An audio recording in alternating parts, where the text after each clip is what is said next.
A lot of turmoil. That is how the NBA offseason can be described. Who better to clarify things than American natives Brian Lynch, Odell Hodge and Ronnie McCollum. They are backed up by JB, whose nickname Flowers points to the huge amount of American blood that runs through his veins. I am Geert Vanhove, president of Offseason Basketball. I hope you all have an equal amount of fun listening to it than we had making it. Okay, fellas, great to have you in the studio and talk NBA. The NBA season is being set up at the moment. It's time for predictions. We have a lot of ground to cover, so let's dive right in. NBA is a player-driven league, but who are the top 5 players? Let's start off with Brian's first player. I would say my top 5 NBA players today. I'd start off with Giannis Antetokounmpo. Just overall seems to be an unstoppable force offensively, and then defensively can guard every position, protects the rim. Just an absolute freak, obviously the Greek freak. So he's for me maybe the most dominant player in the NBA right now. So is it unanimous? I think it's an evident choice. For me, no. It's still LeBron James until somebody stop him. Until he retires, for me, it's still LeBron. He's what he have done over the last 20 years is second to none. To play at such a high level for such a long time and sustain this is remarkable. Until somebody knock him off of that, like last year alone, 30 points a game. Think about that. Yeah, I agree. It's for me, it's still LeBron. Maybe I'm a little biased because I've always been a LeBron fan, but 30 points in year 19, going to his 20th year, it's remarkable. And he's not known with the first thing. He's not known as a scorer, Absolutely. As an all-round player, and then 30 points at this stage looks pretty good to me. Well, I mean, I understand O has been a LeBron fan for years. LeBron is not in my top 5 currently. He's a phenomenal player, but I just think there are other players that do more things, I won't say better, but more productive and consistent than he does. LeBron is phenomenal, but I think Giannis is clearly the best player in the NBA, and I think everybody who's starting a franchise right now takes Giannis. Absolutely. To build around. Absolutely. But does it have anything to do with LeBron not being successful, not going to the playoffs, or it doesn't? No, I just think, Father Time is undefeated. I just think he's lost a step. He doesn't play as many games as he has been. But when he plays, he's he's ultra consistent and those kind of things. But you just don't get him every night. It's the same with AD. He's a good player, but you just don't get him every night. And I think that's where Giannis separates himself. I think if you compare Giannis and LeBron at the same age, LeBron is by far better than what Giannis is. But as of right now, current player, Giannis is the best player in the NBA. Maybe NBA. Maybe you're right. And we know Ronnie knows his basketball. There's no question about that. But think about everything. Okay, NBA, you can give it a place. But he also played the European Championship this year too, which had to say they was one of the favorites. Yeah. Didn't work out. Didn't work out. I would go with Ronnie for this one.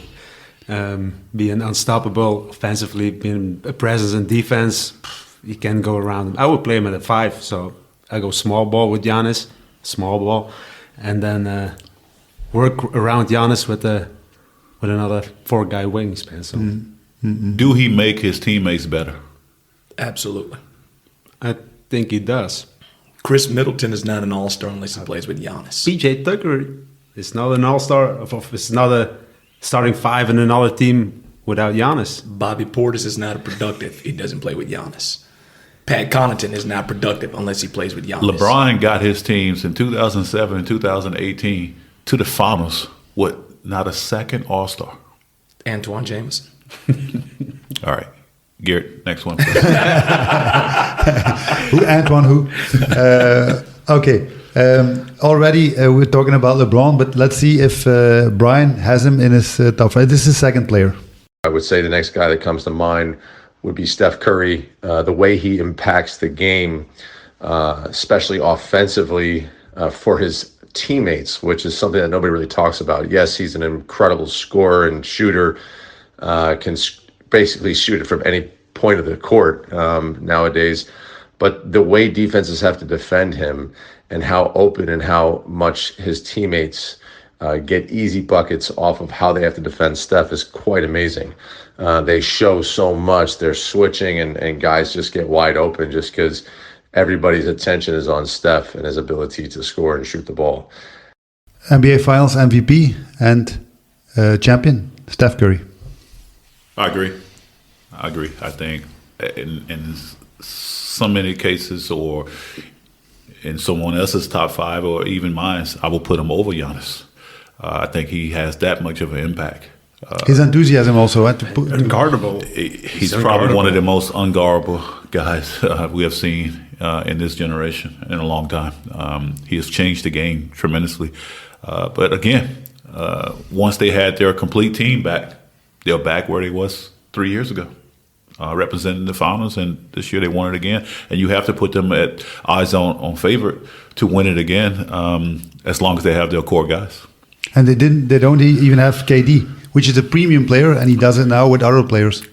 Well, think about this. They didn't have KD their first championship also, which they should have lost again to Cleveland, but they won anyway. And then, the second year they did lose. So they only a guy they can laugh and they can joke about that. But, think about this. They was down 2-1 in that series in 14 and 15 to Cleveland.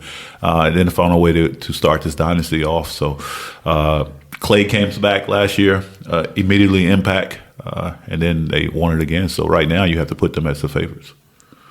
I think for me, I think Steph is my third.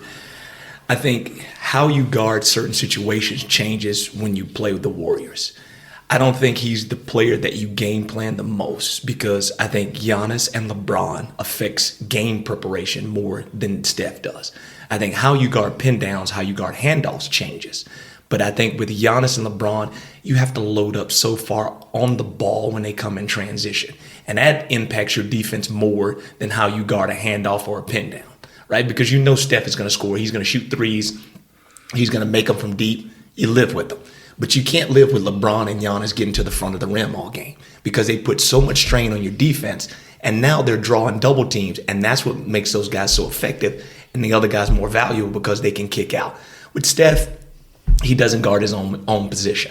And that's why I can't put him in top 2, because he's always on the weakest offensive player for the other team. And they always put Steph in pick and rolls in every game that they put him in. So for me, he has changed the way we play the game as far as shooting, and small guys have a chance. You don't have to be as big as LeBron or Giannis to be an impactful player. I think he's a great player. But for me, put him at 2, I think it's way too high, just for that reason, because I think if I'm a coach and I'm preparing a game plan, Giannis scares me more than Steph. But you would play him on your starting point guard, right? I got a sneak peek of the list of Ronnie. I just think for me, and I'm a Hawks fan. Mm-hmm. You know, for Trae Young guys. I'm a Trae Young guy, and I'm a John Morant. I think they just put so much pressure on you, because I heard Skip Bayless say this once before, and it got me thinking. He goes, if you switch Damian Lillard and Steph Curry, the Warriors would be the same. And I never thought about it like that, but there's some truth in that. Steph Curry is not that much better than Damian Lillard or Trae Young or but John if you look at the enthusiasm that he brings. Yeah, he brings enthusiasm, but I'm talking about the way they play. Damian's a better defender. Damian shoots it from his deep, and Damian's put up the same kind of numbers as Steph has. He doesn't play with Clay or Draymond. The ball movement with the Warriors. The ball movement that's is everything. Team thing. That's a team thing. You can't put Damian Lillard exactly. get the same ball movement?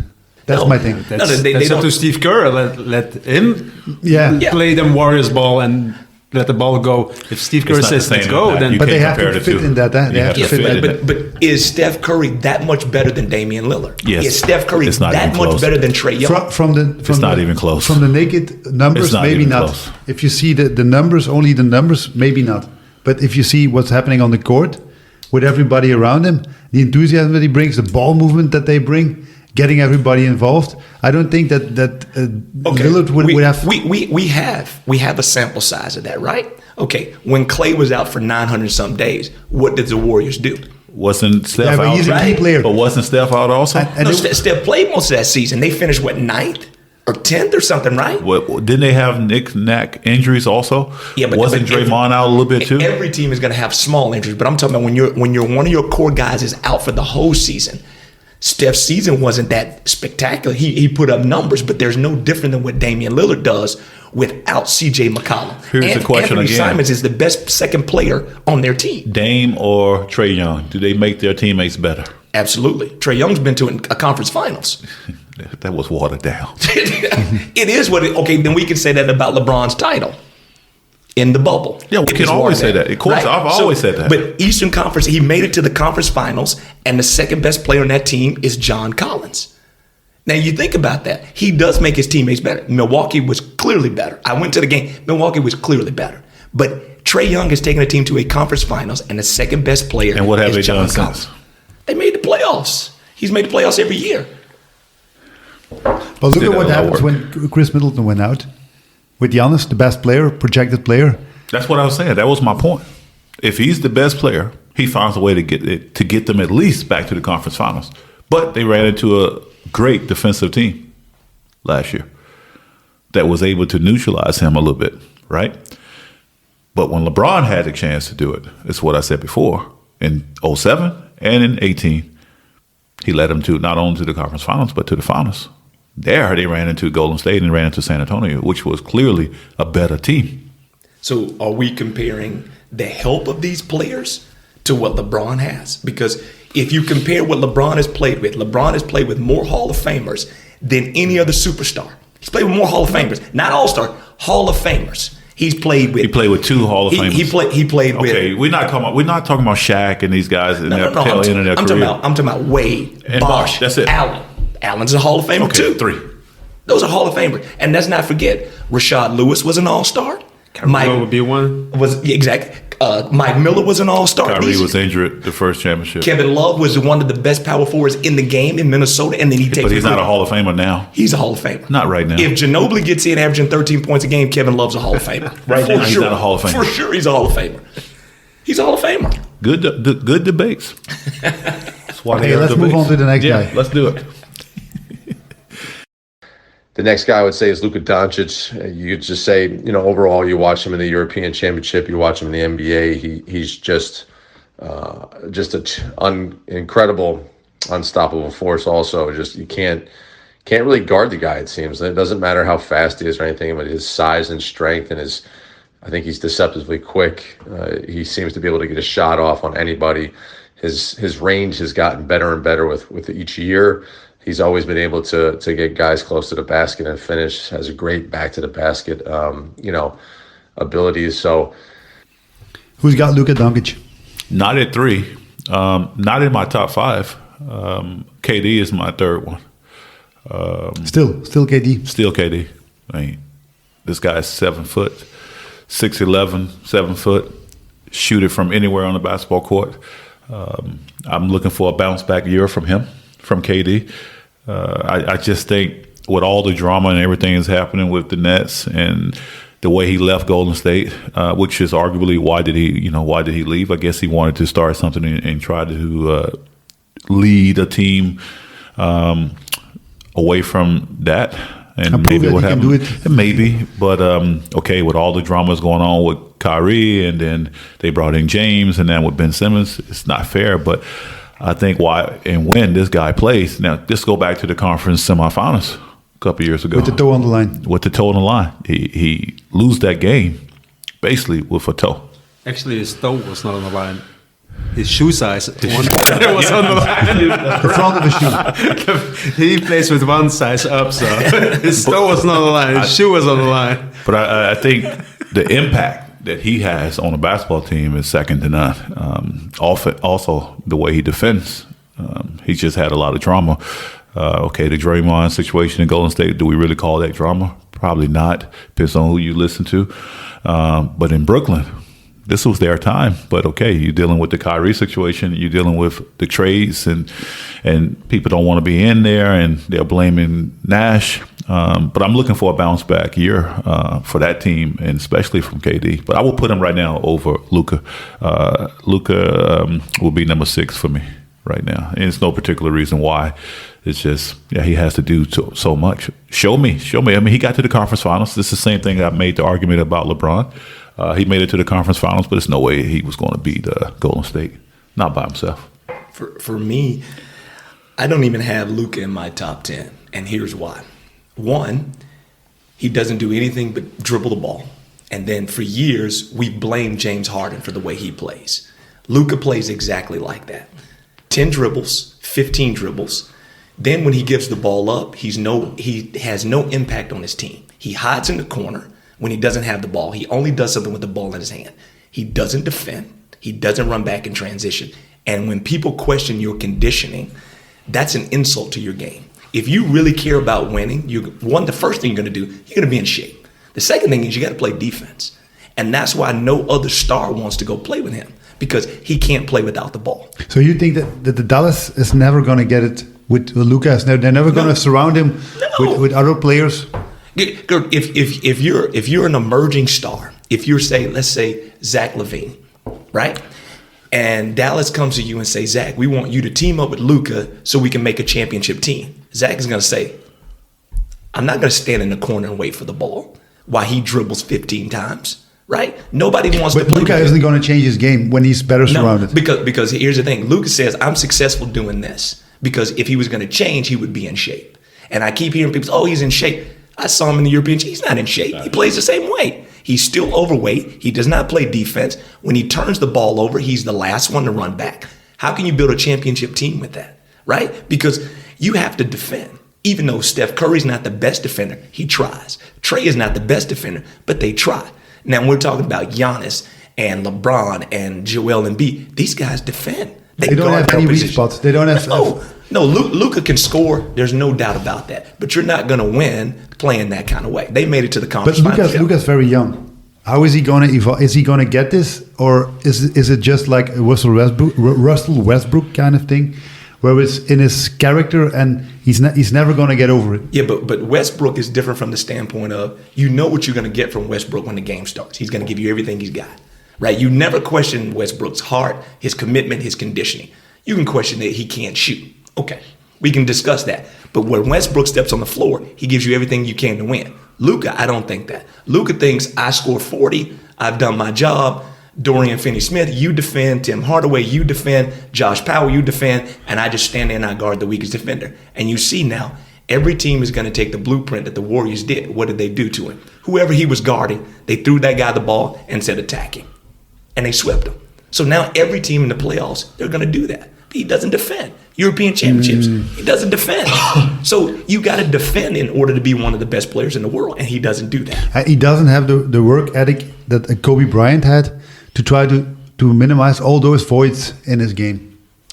Yeah, I think he's just, I don't know him personally, obviously. I think he's content saying, I scored 30 points a game. We win, we finish fifth every year in the regular season, we make the playoffs. Okay, but you're never going to get another star to go there and play with him because he doesn't play without the ball, right? Because we discuss, well, can KD and Kyrie coexist? Yeah, because they're willing to play off the ball. They play defense, right? And we killed James Harden for years in Houston for always having the ball and not getting past the Western Conference Final. But we don't give the same criticism to Luka. They play exactly the same. So I'm not a Luka fan at all. I think he's a good player, no doubt. But you got to defend and be in shape to be one of the top 10 players. Yeah, exactly. I agree. He has to be in better shape to. Yeah, you can't say he doesn't give you numbers. He does, but it goes both ways. He has to be a better two-way player than he is right now to contend for a championship. That's for sure. Let's see how he evaluates. He's very young. The next guy. So the fourth guy I would put in there would be Jokic, Nikola Jokic, just because I think, he's just a special player. He doesn't really have, he pretty much checks every box offensively. And there's not a thing on the court that he can't do. I love his back to the basket game, something that, is kind of a lost art in the game today. He still has the ability to face up and go by guys off the dribble. And although he's not the quickest guy, he seems to slow the game down where he's always in control and he can always get to a spot where he needs to get to. So whether he needs to shoot it, pass it, you know what I'm saying, get to the rim, back to the basket, he's got it all. Defensively also has gotten better and better with each year. Again, not a lockdown defender, but knows how to play position, knows to be smart, and isn't afraid to be physical. Does anybody have Jokic in their top 5? No. Nope. He's a European. He's very good, but he's not a good athlete. So, but does he have the same impact as Giannis, Steph, and Luka? He does have impact, but when you're comparing those guys, it's the totality of what you do in the game, right? And Brian even said it himself. He's improved defensively. The other guys that we're talking about in our top 5s, they are good defensively, right? He's not a great athlete. Okay, you don't have to be a great athlete to be a great basketball player. And he's a very good basketball player, but he's not in my top 5. I think he's a good player. I think with Jamal Murray coming back, Denver can be really, really good. But he needs Jamal Murray to take that next step. You're not going to win a championship throwing the ball into the post. Not in today's game. It slows you down too much. Yeah. I agree 100%. And I questioned the MVP of last season. The year before, I can give it a place, but I don't see how he won this over Joel Embiid, which I thought had a better season. I agree with that 1,000%. Okay, let's move on to the last one. The last guy I would put on there is probably, and this was my hardest one, is still I'd put KD in there. I mean, Kevin Durant still is Kevin Durant. I mean, if we were talking 2 years ago, this wouldn't even be a question. I think he just had a rough year last year, but he's still an absolute freak at 6'11" that can score the ball in a variety of ways. And, you know, when he wants to defend is also a great defender, gets a lot of blocks. You know, there's a lot of guys that I would say can fall into that 5th spot, but I'm just going to, out of respect for how good this guy has been and still is, I go with KD. I think I already explained that he was my 3rd choice, and Giannis is my 4th, and my 5th one is Joel Embiid. Yeah, I mean, I already explained my point of view about KD. So, yeah. I can see the point with KD. I don't have KD in my top 5. My top 5 is Giannis, Joel Embiid, Steph Curry, Trae Young, and John Morant. And the reason I picked John Morant in my top 5 is that I think he's another guy who puts a strain on your defense with his speed and quickness. He is a blur. And to get that team to play that well, because who is their second best player? Desmond Bane. And think about that. Desmond Bane is their second best player, and they're very impactful. They defend. I mean, he has changed, and I know this word is thrown out a lot. He's changed the culture around there because everybody follows his example. Everybody's tough. Everybody's gritty. Everybody comes to play every night. And you look at their roster, and they're out there with Melton and Bane and Ja. And you're like, who are these guys? And they're beating people because Ja Morant is the leader of that team. In the regular season, they're beating people, but in the playoffs. Yeah, but remember, Ja was hurt too. Ja was hurt in the playoffs. They should have lost to Minnesota, but at the same time, he was hurt in the semifinals. I give you that. Ja was hurt. But they're going to have to back it up because they have a boozer eye on their back this year because they're talking. Them guys talk. Yeah, but I think the NBA is such a dynamic league. I think you can improve your roster and still fall behind because the Clippers are going to be better. Jamal Murray, the best team in the NBA. Exactly. You got Kawhi and Paul George, you got John Wall, and you got Reggie Jackson. You got all these guys. They're better. Denver with Jamal Murray, they're going to be better, right? So, Ali, was that Ali? The Lakers, if they're healthy, they're better, right? If they get along, yeah, and they're better. So you're talking about all these teams, even though Memphis has improved their roster. Okay, Dallas has improved their roster, but you're still behind because the Warriors are still good. The Clippers are good. The Lakers are good. Denver's good. Now you've named 4 teams that are good. Now we hadn't even talked about Minnesota.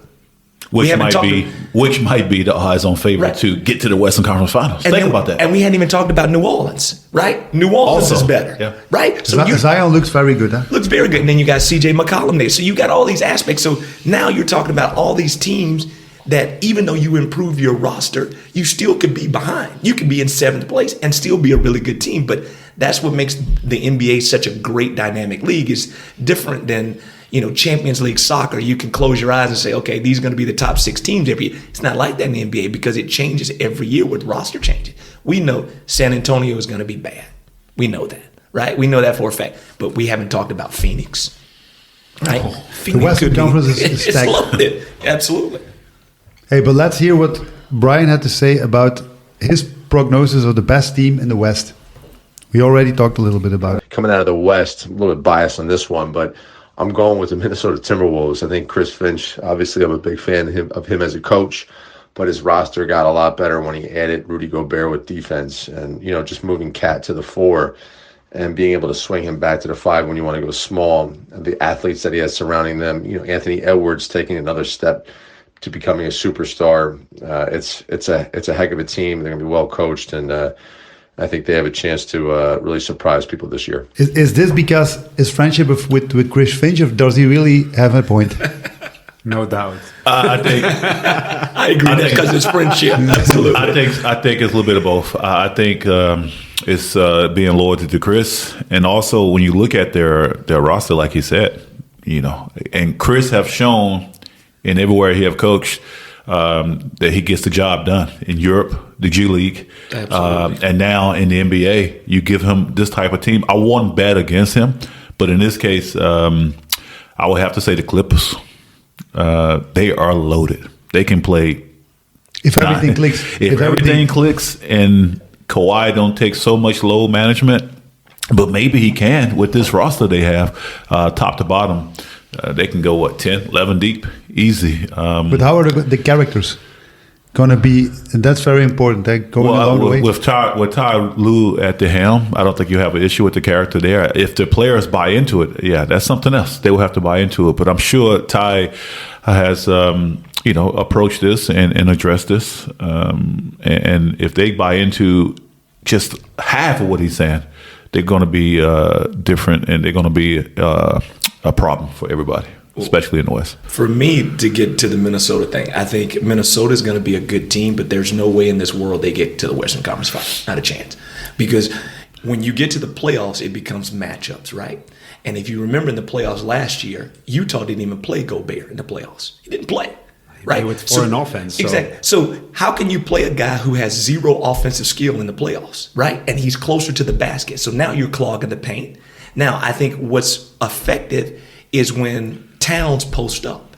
But now you're talking about playing Gobert and Towns. Well, what do you do with Gobert if Towns is posting up, right? He's a lob threat. He's not a stretch. So now you got to play smaller. So Towns is at the 5 again anyway. Okay, you can't trust Russell at the point. I love Anthony Edwards, but you're not going to the Western Conference Finals with Karl Towns and Anthony Edwards as your best 2 players. Not yet. Okay, 3 years from now, that's a different discussion. But we all know here that they're not beating the Clippers in the 7-game series. They're not beating the Lakers in the 7-game series. They're not beating the Warriors in the 7-game series. And if Jamal Murray's here, they're not beating the Nuggets in the 7-game series. So who do they beat, right?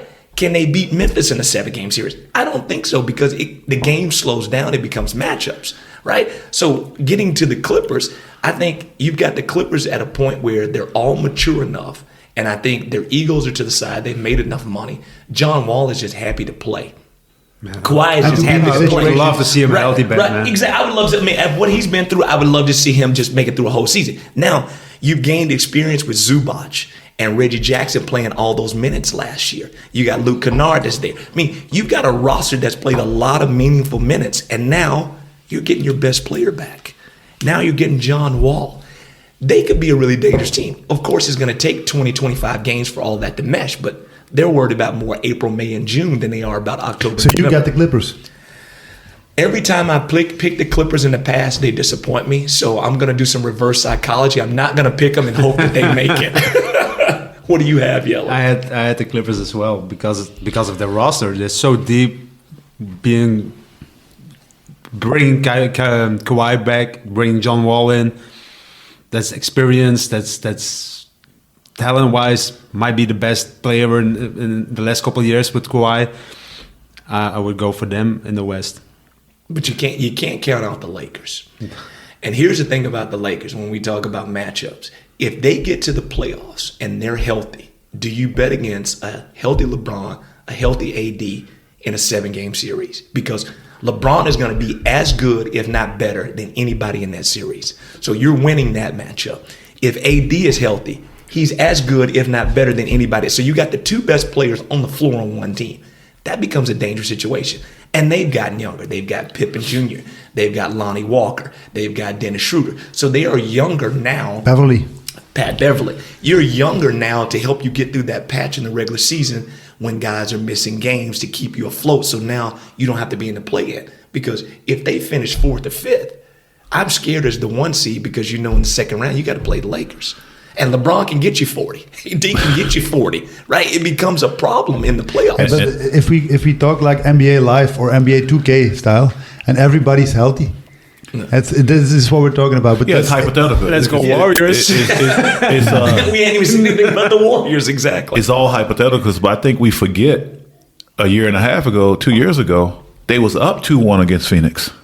And then AD goes down. Even Phoenix. That's true. But Phoenix have so much turmoil going on right now. Talk about it. Yeah, let's talk about it. This is a contract, right? Well, yeah, but this is a make or break year for them with everything going on with the owner and who's going to end up taking over and Chris Paul. What's going to happen there? I don't expect this team to be the same if they don't at least get back to the Western Conference Finals. They're going to have to break this team up because no one has talked about Phoenix at all. You have to say there was a little disappointment the way they lost to Dallas last year after having the year before. But it's what Ronnie said before. The Western Conference is no joke. It's hard to predict because we can say now he called out 4 teams without mention the Minnesotas or the Phoenix or Dallas or even Denver in there. Who knows who's going to come out of the West here? But I wouldn't bet against the Lakers if they make it to the playoffs healthy.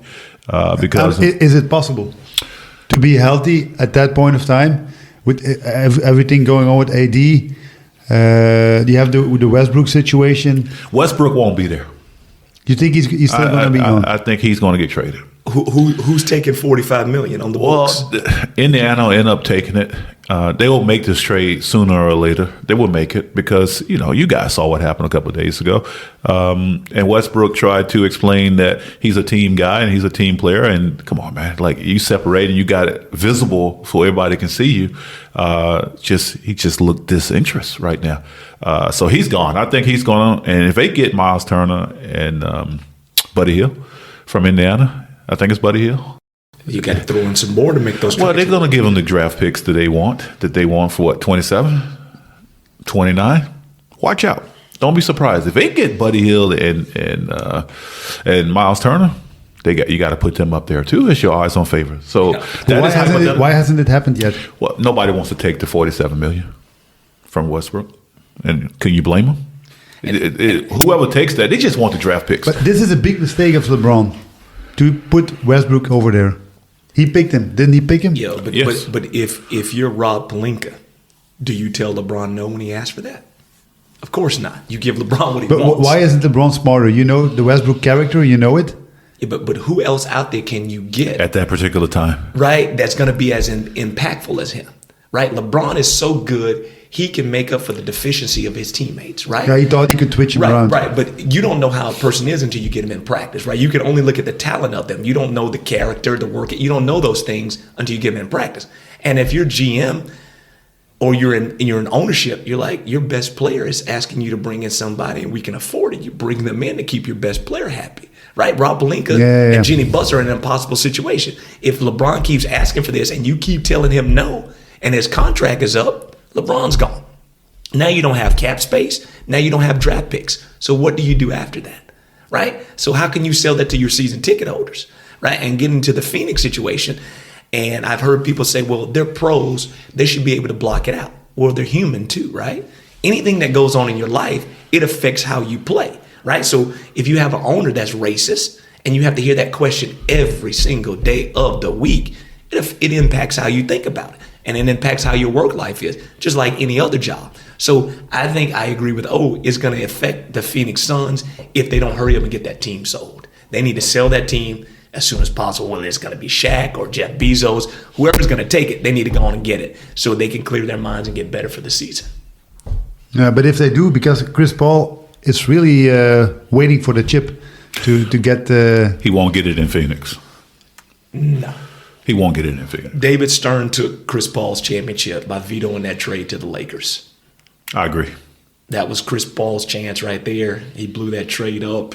That was Chris Paul's only chance of winning the championship, I think. Too bad, because he's a real class player. Chris Absolutely. Paul. Guys, moving over to the East. Let's hear Brian's take on the East. Coming out of the East, I got Milwaukee Bucks. I feel like if Giannis has a healthy Middleton and Drew Holiday, and the addition of Ingles and just the experience they have on that team, it's a really nice dynamic roster that can do a lot of damage. And whenever you have a superstar like Giannis and you surround him with some really key players, and Middleton hurt them a lot not having him last year. So I like Milwaukee coming out of the East. Looks like you didn't agree with it, Odell. No, of course not. And I can give it a place and understand why he would pick them, because now they're back healthy. Why go against them? Because they're the defending champs once healthy. But for me, as much as I like what Brooklyn is trying to bring to the table here, because I think they can figure it out for 1 year, I'm going to go out on a limb and pick Philadelphia. I'm with O. The 1-2 pitch with Embiid and Harden might work, man. And it might be Harden's last chance to win one. No one is talking about that. I think we're unanimous, because I picked the 76ers as well. Yeah. I think they improved their roster. They got PJ Tucker. I mean, that improves toughness and that championship mentality. I mean, like when you have a guy on your team that's won a championship and he's telling you, this is what we got to do to get a championship, you start believing that, right? And he works hard. He's not demanding, right? You don't have to run any offense for him. And then you're talking about, Thibault is an elite, wing defender, and you got Tyrese Maxey, and you've got enough pieces there to win a championship. It's the last chance for a lot of guys on that team. Think about it. Doc Rivers at the head of that. Again. Doc, if he don't get it done this year, you have to expect he might retire. Retire, or they might fire him. And then same thing with James Harden. If he don't win it this year, so I think they have something to prove, and odds on favor. Forget about Boston. They'll be lucky to get out of the first round this year, considering everything is going on there. You have to give them a little bit of respect because they are the defending the Eastern Conference Finals. But no, man, you have to. And they've improved their roster with Malcolm Brogdon. So talent-wise, on paper, they're better. But like you said, they're going to take a step back. Yeah. Right. So it's just interesting because we haven't talked about the Miami Heat. They're always good. Milwaukee didn't improve their roster. Right. And I think, Chris Middleton being hurt last year affected them, but I just don't see them improving because everybody knows what the formula is against Milwaukee. Right. We load up. We force Giannis to shoot jumpers. He makes one or two. We live. It's the same thing what you said earlier. It's about matchups in the playoffs. Yeah, matchups. Absolutely. And they had their run. We talked about it, guys. KD's size, his shoe was too big. and Brooklyn could win this thing. Yes, right. What scares me about Brooklyn is when you have a player on your team who doesn't trust the coach. So they basically don't listen to Nash, right? And would they, or did they get it settled? Did they settle it out? I think perception, yes. I think on the outside, I think they tolerate Nash, right? Because if you watch them play and he's talking, they don't listen. They literally walk past him, and then in timeout, they're all looking in different directions, right? He does not have control over that team. And then Kyrie is trying to run practice himself. He's doing his own drills, telling them what plays they're going to run. I mean, they're not. So they have two courts, one court where the team practices, and the court next to it, there's Kyrie. Kyrie's over there, right? I mean, and what is Steve going to say to those guys, right? I mean, KD. And it's such a player-driven league. They have so much money, they don't need to listen to anybody. I think they do listen to a point where they feel like you can help them. And if a player in the NBA, especially at that level, feels like you can't help them, they just tune you out. Like, because they're going to listen to Popovich. They're going to listen to Doc. Right? They're going to listen to those guys. And that might be about it. They're going to listen to Spo. They're going to listen to Spoelstra. Yeah, exactly. But who else would they listen? Yeah. Budenholzer, they listen to those. But they're not going to listen to Darvin Ham. with all due respect, he might come off as a tough defensive guy and preaching everything that needs to be said. But at the end of the day, hey, but that's the same thing they said about Tyronn Lue in the beginning. He's a puppet of LeBron James. But Tyrone he's different though. He's proven it, huh? That He's already proven it, and he's a high demand coach as it is. So, and he comes under some good leaders. So yes, they're going to listen to him, and he has a championship. Let's hear what Brian had to say about the Nets. The Nets this summer were an interesting case. I kind of rubbed me the wrong way to see how things played out. The power of the players over management and the coaches, not something that you would see in Europe. And I'm glad that the Nets kind of stuck to their guns in the end. KD and Kyrie stayed. At what expense, I do not know what it cost the team, but for sure they should be very good this year. You still have top players. I do think Ben Simmons is going to play a very good role there. And,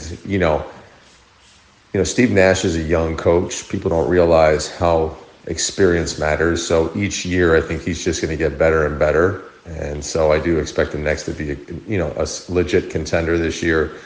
And see, let's see if KD can kind of put the team on his back. I put him as one of my top 5 guys because I still think he has the ability to take a team and win a championship with some nice pieces, and he has those nice pieces this year. How do you go ahead? Oh, sorry. I totally disagree with Brian. I don't think Steve does a good job. I think Steve is a nice guy.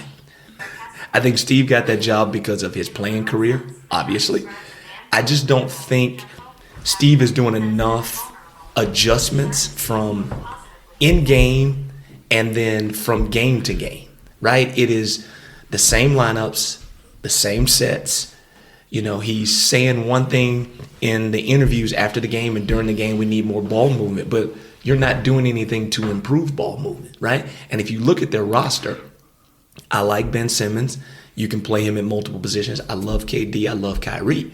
Okay, after that, who are you going to play? You're going to play Thomas. He can't guard anybody. Can't trust him. You're going to play, Harris. Sorry. Joe Harris. You're going to play Joe Harris. He can't guard anybody. You got to play Cam Thomas, even though he's on that rookie contract. Okay, do we trust Nick Claxton enough, right? And I don't think Steve is the kind of personality that's demanding enough to get those guys over the hump, right? Because we had just talked about they don't believe in him, they don't trust him.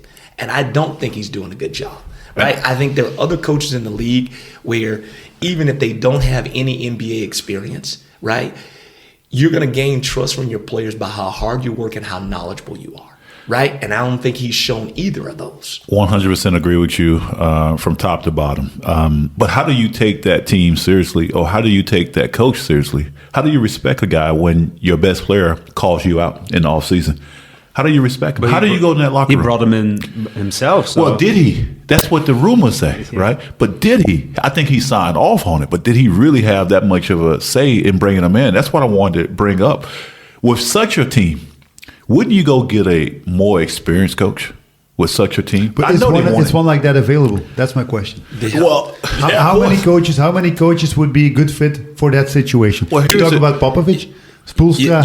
This is 3 years ago, right? You have Dave Yeager. You have who's the coach that was in the Lakers that won a championship? Vogel. You have Vogel out there. You got a lot of guys that are able. Wasn't Tyronn Lue available? Didn't KD want him? Yep. Before he went to the Clippers. Yep. Wasn't this something that was talked about? Pop. Pop probably wouldn't leave San Antonio. That's probably going to be his last job. But I'm talking about something like this where these guys is going to say, okay, you know what? Bam. Because they won't pull this off. If Ty Lue was there, okay, you can't proceed or foresee injuries or anything like this, or the COVID vaccine and everything. But if Ty Lue or anybody of that caliber was there, they might have already had a championship. Is this any disrespect to Steve? Maybe a lot would think so, but it's not meant to. It's just they don't respect him as a coach. And how many coaches that caliber of team continue to get multiple chances, right? We've seen coaches fired 10 games into a season. We've seen coaches make the finals, coach 15 games the next year, and then they fire the guy because they don't think he's good enough to get their championship. So we've seen that. We've seen coaches get fired and they hire an assistant coach off another team during the season. So he gets enough opportunity, and people say, yeah, well, he needs a chance, he needs a chance, he needs a chance. Yeah, I got There's one. only 30 jobs in the NBA, right? I got one for all of you guys. Something that me and Brian discussed with his brothers over the summer when I was visiting him. How many of you guys think Steve Kerr is a good coach? I think he's fantastic. Me too. I think he has a bag on his shoulders with much experience. I agree with you. I don't know if he's so much of a good coach. He inherited a team that was pretty much gave to him from Mark Jackson. Mark Jackson did a great job with that. Absolutely. Mark Jackson did a great job. But he trained teams that kept going. And that's what I was alluding to. They won 50 games that year. Yes. And made it to the conference semifinals, and they fired him because for personality reasons or whatever. Right. And then Steve Kerr walks into that situation. Now, what I say that Steve Kerr does a great job of, he's learned from Phil Jackson. He's learned from Popovich. He's great at managing egos, personalities, and played conflicts. with maybe the biggest ego ever played. So Right. So I think X's and O's, they do great stuff. So the same time that he takes this Golden State job, the New York Knicks was open. He turns this down with his guy, Phil Jackson, to take this Golden State. Okay, maybe some inside information there.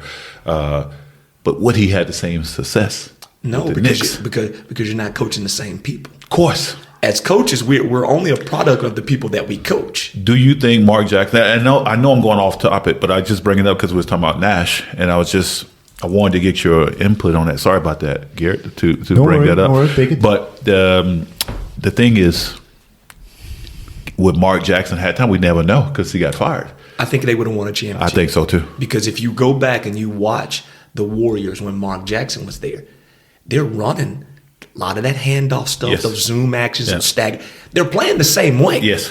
Right? The one thing that Steve Kerr introduced was the post split action. Yeah, right? They of throw it course. into the post, they screen, and that's the thing they introduced. But other than that, they played exactly the same way. The hammer screens, the handoffs, they played the same way. So I think in time, I think they would have won. But you also have to look at how did their roster improve from one season to the next, right? So it's like the same thing with Dwayne Casey.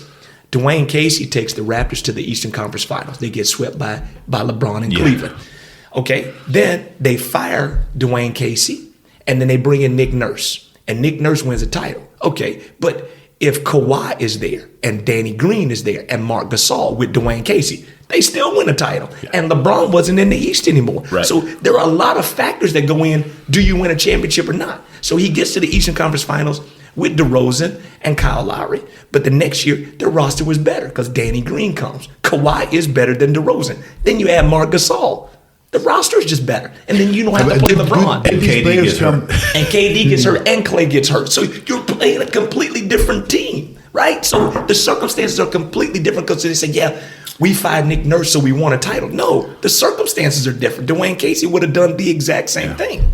But did those players go because of the new coach? No. That was a trade because remember, Kawhi forced himself out of San Antonio. I know. But would you have gone to Toronto if Casey was there? Absolutely. I think he just wanted out. I think the trade that made the most sense at the time was DeRozan for Kawhi. Straight up. And then you got Danny Green in So that throw trade. And in. then in the middle of the season, they bring in Marc Gasol. That's a completely different roster from the year before. And like you said, KD blows his Achilles. Clay blows out his ACL. Of course. And Yeah. LeBron is not in the East. And LeBron is not in the East. So all those factors add into it. And then you have to think about it. They're one jump shot away from not even beating the Philadelphia 76ers. So there's a whole different dynamic. And we can also talk about, okay, if Chris Paul doesn't pull his hamstring, the Warriors have one less championship. If Kyrie doesn't get hurt in game one, they have one less championship. So there's a lot of factors that go into these things, whether you win or lose. It's all hypothetical. It's not an exact, it's not an exact science. No. When you're dealing with human beings, things go on. And Yeah. But my question is coming back to the New York situation for Steve Kerr. If Steve Kerr goes to New York, would they be able to pull some decent players in? They never got decent players in. I don't know if it's so much about the decent players. Who wants to play for their owner? And also another dynamic that I didn't realize until I talked to a guy who played for the Knicks. The living situation when you play for the Knicks is completely different because they play at the Garden. but their practice facility is in Westchester. Yeah. It's an hour and a half drive without traffic. So now you have to buy 2 places to live in order to go back and forth between the two. And a lot of guys don't want to do that when they find out, oh, I got to buy a place in Westchester so I can be near the practice facility, but I also need a place downtown so I can be near the garden so I'm not stuck in traffic for 4 hours a day. That also plays into it. It's not the best ideal situation. Right. So now you're talking about 2 different living situations. So that also plays into a factor. And then playing for the owner, that also plays in for a factor. Like, do I really want to raise my kids in New York City? And where do we live? Do we live in Connecticut? Do we have to take a helicopter? Right. All those things play into it. It's different when you're talking about LA because most players want to be there. They want to be there. And they train or live in LA in the off season. So they already have a house there. So now you're not buying 2 places in a place you already live. So I think all those things added into it makes a huge difference. Weather, right? It's terrible weather in New York. It's cold most of the year, right? I mean, if Miami calls you or the Knicks call you, your wife is going to be very happy. Exactly. Right? all of our wives are saying, ooh, the schools are better in South Florida, right? The cost of living is cheaper in South Florida, right? The weather is better in South Florida. When you retire from the team, we can still live in this house in South Florida, right? So all those things play a factor into it. And that's why you don't see a lot of high-profile free agents willing to sign with the Knicks. I think LeBron set that up also in 2010 when he decided to go to Miami. If he'd have went to New York, maybe to answer your question, them high-profile players would maybe choose the Knicks because they would probably already have made that decision at that time. But once he didn't go, because a lot of people and a lot of players linked him to the Knicks around that time. Miami, you only heard it like a few days before he actually made that decision. Think about that. Now, is that? Do you think there was some truth to him going to the Knicks, or just because that's the media capital of the world and they were hoping that LeBron would choose the Knicks? Because we watched Stephen A. Smith. And he loves the Knicks, and he's always putting Donovan Mitchell's coming here. Right? He's always saying because KD, yeah, Kyrie, right? And everybody. He always says the Stephen Knicks. A. seemed generally upset over the KD Kyrie situation more than the LeBron. But I agree to a certain point, maybe because of the hype of the media capital of the world. But I think everyone thought KD and Kyrie was going to end up with New York. The Knicks came out of nowhere. Basically, it just came out of nowhere. But again, no one wanted to play for the owner. It's what it's what you hear. But okay. And I'm going to put this out here. Madison Square Garden is a dump. It's an old arena. Yeah. It's crap. I've been there, and I've been to at least 15 other NBA arenas, and it's by far the worst arena I've been to. It is a dump. Like in Brooklyn, you have a brand new facility. It makes a difference. Well, that practice facility is inside of the Barclays, also there in Brooklyn, which makes it ideal. But when you travel into Penn Station there in New York, Madison Square Garden is right above that. And man, it's construction here, construction there. It's really. A couple of years, the Cavaliers took the underground train to go to the game. Because it's a disaster driving in New York. We've already been in New York. You don't want to ride a bus or be on a bus trying to get to Times Square, get through Times Square to get to the Garden. It's probably the best way you can get there by transportation. But yeah, I agree with Ronnie. It's a dump. It's unbelievable. So they're never going to get it in the next 10 years, unless you relocate. But who wants to relocate from the the world's famous arena? Yeah. So I mean, you like you said, you're going to have to build your office. You got to put your offices next to the Garden. You got to put your practice, because as players, we've all been players. We love convenience, right? I don't want to drive an hour to go to practice and then drive another hour in a different direction to go to the arena. Especially with all the traffic. With the traffic. And then shoot around in the morning, you have to be at one gym, and for the game, you got to be in another gym. Exactly. Like you want it as comfortable and as convenient as possible. You want to do everything in one facility. And that's what most NBA teams have done. They have everything in one facility. The Warriors, the Clippers' new facility. Kings, even Charlotte, Milwaukee, everything is Warriors, in one facility. Oracle. Yeah, and now they're in a new place. Everything is in one facility. I think the Clippers' new arena is going to set a trend of how arenas should be built. Like what's going to be new there? What's going to be new? Well, with new arenas now, I know this about because we've been to Charlotte, we've been to Memphis, we've been to Atlanta, we've been all of these places in the last couple of years. The access to everything via Wi-Fi. Yeah. Right. Everything is on your phone. You're getting live. You can order everything. You can get replays. You can get Spanish commentary. You can get a different commentary on your phone. So as soon as you put your earplugs in and you can listen to it any kind of way you want to. You can go in there and have your kids hold your cell phone and they get interaction. They have a tunnel camera. They've got the cheerleading camera. They've got the mask. There's so much interactive stuff. And there's so much stuff going on at an NBA game. And I think that's where you have to be now. Like you said, you can order food from your seat, right? You can order merchandise to your seat. Like you literally don't have to get up to do anything anymore. Okay, Trae Young just hit a step back three. Let me see that replay. And you pull it up on your phone instantaneously. So, and I think what he's saying is that you're going to have, there's a barbershop in the arena in Atlanta. You can go get a haircut while watching the game. There's 5-star restaurants in the arena and you can eat while watching the game. You can shop. They even have swimming pools in some arenas now where you can swim and get in a hot tub during the game. And I think that's all that stuff, all those amenities are going to be right in one spot. Now, instead of going to the game and spending 2 hours and leaving when the game is over, now you're talking about spending 5-6 hours at the arena. Everything around it. And you go to the mall and took the game as an extra. So yeah. Exactly. And those owners are saying, if we keep you in the arena for 5 or 6 hours, how much money are you going to spend? You're going to eat there. You're going to shop there. You're going to lounge there. You're going to get a haircut, right? Everything. It's not that expensive these days. It's not that expensive, no, not like it used to be. And when you compare, think about this: going to a game, an NBA game. If you eat outside the arena, you're going to spend just as much at that restaurant that you do for a ticket. Yeah, of course. You understand? Now they make it friendly, more fan friendly by having everything so in a close. Under the same roof, everything on probably the same. If you buy a ticket for one game, you get access to the swimming pool included that ticket, or maybe something like that. And that's a win-win because you're going to spend some money at the swimming pool. So especially for these afternoon games, and if you go on with your family. And if you're a fan of a team that's not doing well, you can get these 4, 8, 12 game packages for like $80-$90, right? I mean, that's a great deal, right? And only for the extras, it would be a good price. Yeah, sure. Yeah, I mean, even if you can get a four game pack. I think the Grizzlies last year, I have an email and I'm subscribed like the Pelicans and the Grizzlies. You can get a 4-game package for $60, right? 4 games for $60. I mean, and you're like, and decent seats, and you're in the lower bowl, and then you get free parking with it sometimes. And sometimes they add, okay, if you buy this 4-game package for $100, you can get 2 hot dogs, 2 drinks, a nacho, and free parking for this price. And you're like, that's a great deal. And they're keeping you at the arena. Yeah. Gotta turn up the heat though. It's cold in those arenas.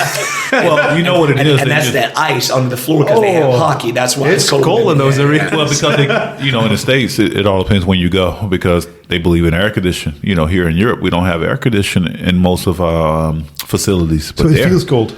It feels cold. And it is cold too because you have to remember most of these arenas are being used 250 days out of the year. Yeah. It's a concert on Wednesday. It's a hockey game on Thursday. It's an NBA game on Friday, right? So I played in an arena where they had an ice hockey game the night before. Here. And if you don't get that if you crank up the heat too fast, the court sweats. Yeah. So there's basically literally puddles that come from under the ice onto the floor. Yeah. So you have to gradually do it to get it to the right temperature. But like you said, it takes a while to get a arena to go from ice hockey to basketball, and you're in there practicing and you're freezing and you can see your breath, but it takes a while and it's still a little cold in there, and you see NBA players come in and they're blowing their hands because it's cold in those arenas. It feels like us going into Wallonian court. Brings up memories of Neufchâteau. There you go. We saw the old gym there. Yes, indeed. I mean, one thing that you asked me about is the French kid. Yeah, the French kid. Exactly. And my whole thing is that how good is he really is my first question. The second question I have is that what is his desire to continue to get better once he gets to America? And the third thing is that if you look at all the French players that have ever come out, they have all had the same stigma. They're extremely soft, right? And we can go down the list. We can go Rudy Gobert. Fournier. I mean, Mikhail Petrus, Boris Diaw, Ronnie Turiaf, right? Those are not the toughest guys, and they don't improve. Right, and then I know people are going to say, "Well, what about Tony Parker?" Yeah, Tony Parker's American too, right? Yeah. But Dutch He was raised in America. right. He went to Chicago every summer to play. So French guys usually don't get much better, and that's what scares me. And I hate to put somebody in a box, but if you look at Boris Diaw. yeah, Boris Diaw didn't get better, and he was like 40 pounds overweight at some point during his career. But if you look at your former Yugoslavian players, they're usually a little bit tougher, right? They fight hard and they're used more to fighting. tenacity, right? And then you talk about your African players, your Joel Embiid's, your Giannis Antetokounmpo's, right? There's a different mindset. But when you're talking about these French guys, man, they're just so soft sometimes and they don't improve. And you're looking at Rudy Gobert, and I'm like, Gobert, you're 30 years old and you have zero offensive skill. Like, and you don't see it improving. No improvement. With Giannis, you saw it improving the shot. It's in his character too. It's in his character, Giannis, for the improvement. He's a freak of nature. But I have a question for you guys. Why do you think that of the French? Because we have that here too, of Belgium's, in a way of being a little bit soft. And it's a great question. I think it has a lot to do with culture. I agree. Because a lot of kids in Belgium come from good families. You don't have to struggle for food. You don't have to struggle for basic needs. So everybody here that we know that plays basketball comes from, middle class to upper class families. Now, when you start dealing with Yugoslavian kids, they're usually poor, which creates an edge. You start dealing with African kids, they're tougher because they're poor. So you succeed in basketball, or you're basically I don't think it has anything to do with your success in basketball, but it shapes your toughness, right? If you grew up having everything that you ever wanted, what are you going to do and work harder when it gets hard? There's no urgency in these players. Right? There's no, I have to do this or we don't eat. That doesn't come into your mindset, right? We all saw the movie of Giannis Antetokounmpo. He and his brother slept in one bed, right? They got kicked out of their apartment, right? That creates a toughness in you, like, I'm gonna get this done. You don't see that here, right? If you have everything, what are you fighting for, right? I can go to university, I graduate, I get a nice job. The company I work for is gonna give me a car, right? I'm waiting until I get married. We go to a baby shower. We have a good time. There's nothing wrong with that. That's not what I'm saying. But in order to form a toughness, there is a common thread between the best players in the world and the environment and culture that they grew up in. It creates a toughness. LeBron grew up dirt poor, creates a toughness. Iverson and Jimmy Butler was homeless. Iverson was poor, right? That creates a toughness. It's a life or death situation with those guys. Right. So you're saying, okay, the people that I grew up around, they have two choices. You either play basketball and become good, or you sell drugs, you go to prison, or you die. It's a pretty obvious choice. So now I don't want that lifestyle, so it creates a toughness in me. So my mom works 4 jobs. I don't know who my father is. What about Kobe Bryant? He's maybe an exception. That's the exception to the rule, right? Michael Jordan is also the exception. He grew up in the middle class. But I agree. But exception to the rule, absolutely. But it's good that you bring Kobe up, because I think you know where I'm going with this, because we are in similar situations, or will be sooner or later. He also played in the States, his high school ball. Yeah, that creates toughness. It creates toughness also. And you guys know that my boys are there now currently. And I think everything that they have worked for here, and the fundamental sound and being able to play skill-wise, but what was knocking Matt over Jaden? It was the toughness. Matt is not tough enough, or Matt is not aggressive enough. Well, I'm gonna tell you this: he's gonna learn this over here, or who's playing against the other kids who do have because of what they are there for. Because every situation is different. But one thing they had in common: Kobe came in and he doesn't speak English, so he was a foreigner in America. Well, I think he speaks English to a certain point. I think his dad spoke. But it was not. He said himself, "I don't understood the slang. I wasn't with the guys in the locker room. So what I did is I just tried to outwork them." So he had, like Ronnie said, there was a barrier in between him and the other kids, and he just outworked them. And it is the mentality of him just won that situation. Yeah, sure. But the advantage that the kids that is already there is so much, is far advanced than the Europeans that's leaving and go back.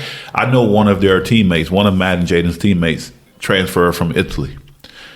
In the same situation, no English.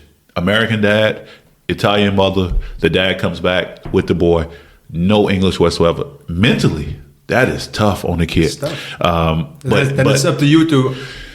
The only way to get your spot is to do it on the court. You have to do it on the court because the guys is in front of you. Okay, in their situation, you have a few players there that is struggling far as to play at a certain level.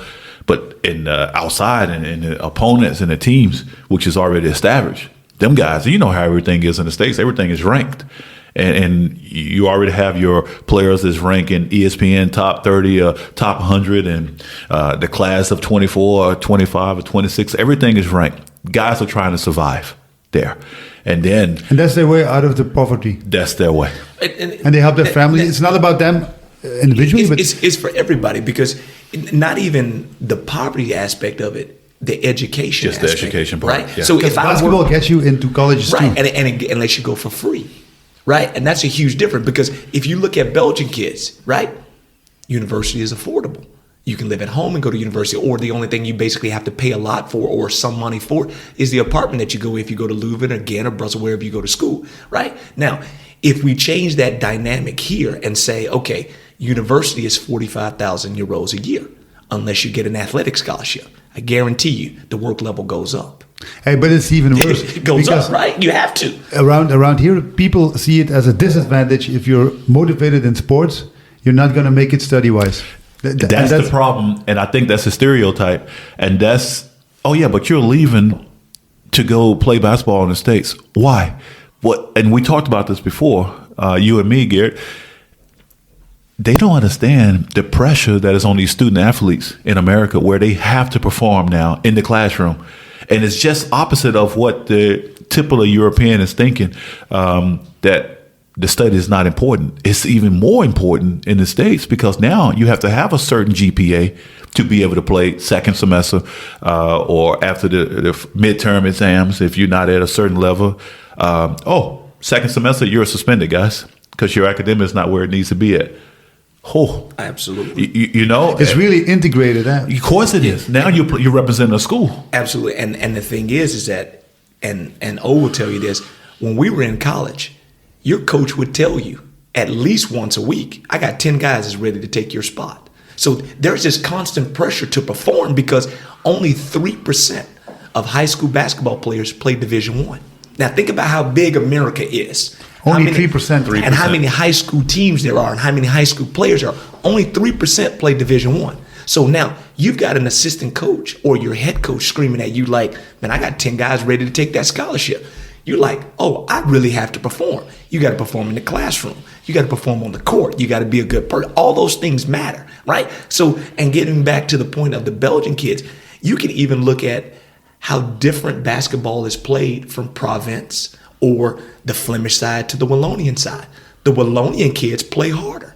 The Limburg kids don't play as hard as the kids from Antwerp, right? So you're talking about completely different cultures, even for a small country. So now when you talk about America, multiply that times 300, right? So now when I was growing up, I grew up in a small town in Alabama. I just wanted to be the best kid in my region. Now the game is so global now. American kids are competing against Belgian kids and Finnish kids and Serbian kids. That was foreign to me in the 90s, right? Like, I'm competing with a kid from Italy for a scholarship. Like, no, I'm competing against kids in Alabama. It doesn't work like that anymore, because the game is so global. So it's even ramping up now. They brought everybody in last week from all over the world to play in the G League games. Exactly. So unless they have 10, now they have 20 guys. 20 guys, right? And you're taking the European kids, you're taking Asian kids, you're taking Australian kids, you're taking African kids, right? Who's more hungry than African kids, right? You're talking about a kid who doesn't have running water, right? You're not going to outwork that guy, right? No. You know what I mean? Right? You're taking kids with impoverished situations who are grinding for a better life. and you're sitting up here and you got a swimming pool in your backyard and your parents driving Mercedes and BMWs and you're sitting on a PlayStation 5 and an Xbox, right? How are you grinding to make yourself better, right? But then it comes to the point where you can't make excuses, because I've heard a lot of kids in both countries, Belgium and America, say, well, it's not fair. My kid has been here the whole time. Well, your kid doesn't work. It started off. We started off talking about the NBA. It ended off in. I think you got 2 podcasts out of one. You're gonna have a lot to break down, G. A lot of editing. Hey, thanks for stopping by at the studio, and see you next time, man. Yeah, man. Thanks Thank for you, having man. me. It was a lot of fun. It was definitely fun, man. We can do this every time. Thanks, G. Appreciate it. I appreciate you having me.